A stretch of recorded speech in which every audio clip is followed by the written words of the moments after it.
So,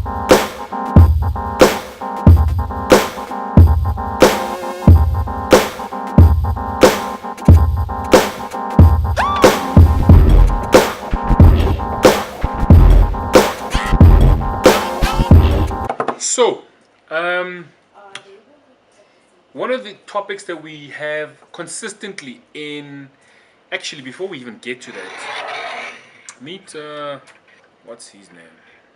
I don't know, man. Why do I have a chicken on the desk? Actually, I don't know. Okay, I just like the chicken. We're gonna have it on the desk. It's a chicken. Actually, if it's not, I don't care. Just relax, okay? We've got Mr. Chicken over here, and what I wanted to touch on today is, the high pit, or rather the pitfalls of high staff turnover. Yeah. What am I talking about? I mean, we have these discussions consistently in what we do. I'm involved in a recruitment business. I'm involved in a career consulting firm, and I engage in other commercial activities that have got to do with, giving light around the workplace. Some within, the private space, some within the public space. But anyway, that's besides the point. Discussions that we have a whole lot and almost every week are around the pitfalls of high staff turnover, and not just in recruitment or in career consulting or in high staff turnover affects every single business more or less the same. Obviously, some businesses are coming from a much more stable background and are able to absorb that a bit easier, and those being those that have been in the industry for long, that are making high turnover, financial turnover. And the smaller businesses, the guys that are in MySpace, the guys that are in photography, graphics, advertising, the guys that are in businesses that are easy to start, low barriers to entry, struggle with high staff turnover. And why is that? There's many reasons. I mean, leya skolong, niyeskela, niyafunda, hey, business management, this, what, and what. But one thing that is almost so difficult to teach, so difficult to groom in somebody who decides to either, or is promoted to become a head of department, or decides to open their own business, is the staff turnover section. You're competing with big guys that have been in the industry forever. You are competing with yourself in terms of how you manage your staff. You are forever fighting and battling many factors that come and influence whether you keep your staff for long or a long enough time or not long enough at all. Now, the pitfalls you kind of know, but you kind of tend to forget. And one of the most impactful, or rather destructive, pitfalls is that consistency. You never gain traction. Just when you gain traction, just when you've upskilled that intern, staff that didn't have any industry experience but had the potential, your competitor comes and just picks them out and puts them in their environment. A lot of you can relate to that.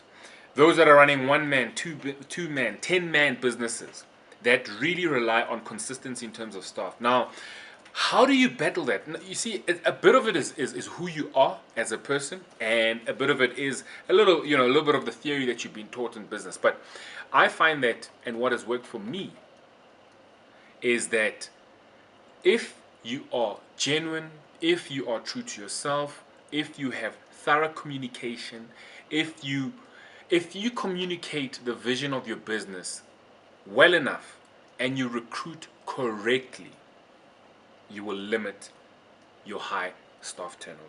If you hire the right person, and the purpose of the business, besides just being a form of a salary, sits squarely within the purpose or the objectives or the goals of the person that you're hiring, and those are in sync together, you'll achieve a longer and more fruitful employer and employee relationship. Now, just remember this carefully. Yes, which business starts without, which business starts not wanting to be a leader or make money, or, I want to be such a, great business. Yes, I'm sure you have those conversations when you're hiring staff. But if you understand your relevance in your employees' life, and you understand where your employee is at the time that they come and join your business, you are likely to realize a much more fruitful relationship. How did I manage to keep staff with me? I mean, on average, they minimum they stay about 3 to 4 years minimum, right? I'm sure. Look, we've lost staff along the way, and that's actually been school fees that we've paid, and you kind of learn. I mean, you learn. Employees can sense how genuine or non-genuine their employers are. As a small business, it is absolutely imperative for you to be genuine, not just to your employees, but to yourself in terms of why somebody comes and joins your organization. Everything else that's got to do with your competitors coming in and snatching your employees, if you are in sync with the objectives of your employees, believe you me, your competitors will come in and bounce off the wall. Look, there's exceptional cases. This is not, it's not 110% foolproof. But as a small business operating in such a dynamic environment on the south tip of Africa, and having staff that can, quite frankly, be employed anywhere in the world, we pride ourselves on how genuine and how clear our vision is within the business.